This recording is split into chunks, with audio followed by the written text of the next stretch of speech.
No one is above redemption. For 3 out of my 4 years in college, my science GPA was below a 3.0.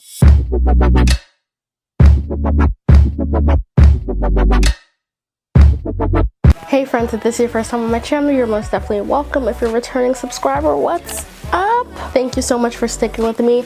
Today, I'm not gonna waste too much time. I'm just gonna get into this video because I know we're all excited. We all wanna know what my grades were, my Mcat score. Everyone's been grilling me for this information.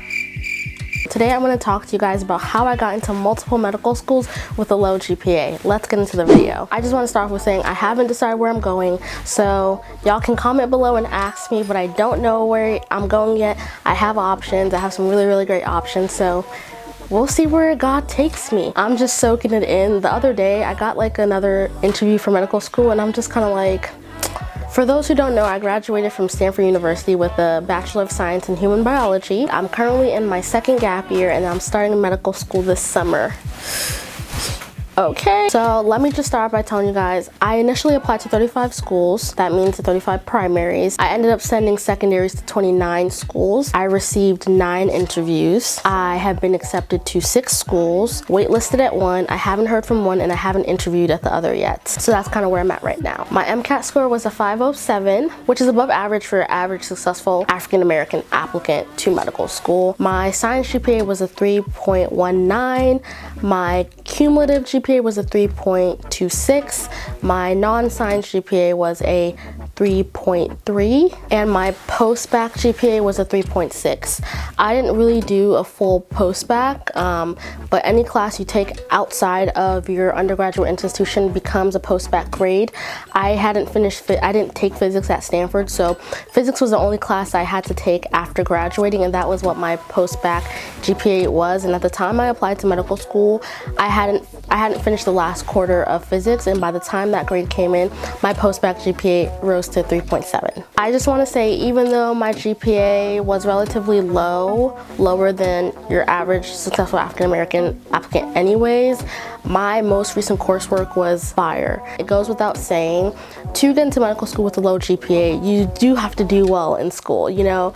You definitely have to find a way to increase your GPA. You have to find a way to show medical schools that you can handle the rigor of school. So my senior year, I was finishing up my pre-med classes and I was taking upper division bio classes as well to raise my GPA. And let me tell you, it is so much harder to raise your GPA than it is to drop it. But I just want to put that disclaimer out there that it wasn't just like, oh, I had gone into medical school with overall low grades. Like my most recent coursework, the most recent version of me was getting all A's. I mean, a B+ in physics, but who's asking? In terms of extracurricular activities, I was heavily involved in the African community at Stanford. I was a part of the Nigerian Student Association. I was a part of the Stanford African Student Association. I worked at the Center for African Studies most of my college career except for freshman year.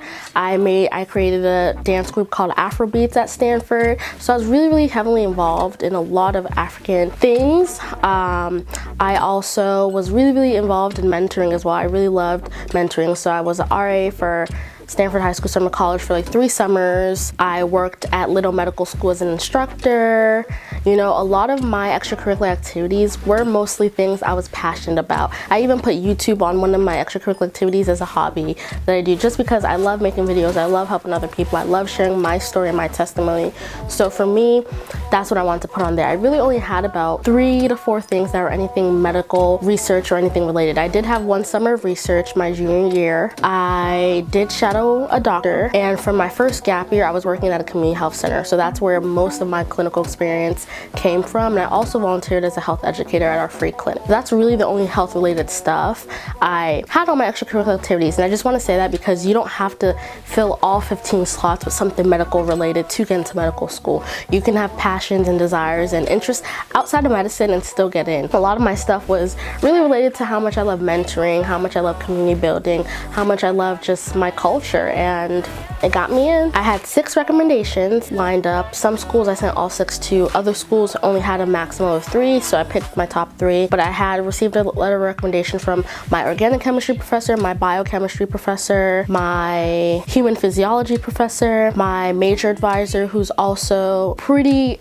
up there person in the School of Medicine. One of my recommenders also sat on the Stanford Medical School admission committee. I had another recommender who was my former boss that I had worked with for a while, and I had received my last recommendation from a physician that I worked with at the clinic I worked at during my gap year. So I really had, I think, a holistic amount of representation in my letters of recommendation, people from inside the classroom, people from outside the classroom, people who saw me in a clinical setting. And I do have to give a huge appreciation to my recommenders, and I think their letters really did help show the kind of person I was and why being a doctor was so important and how much it meant to me. If we can get this video to 500 likes, I will be sharing with you guys my interview vlogs. I did record myself in all these interviews. I'd be more than happy to at some point share all the schools I had gotten accepted into, the schools I interviewed at. I would love to talk about my experiences at the different schools. So if you guys want to see those kind of videos, please give this video a thumbs up. And I wanted to use this video as a testimony to you guys that no one is above redemption.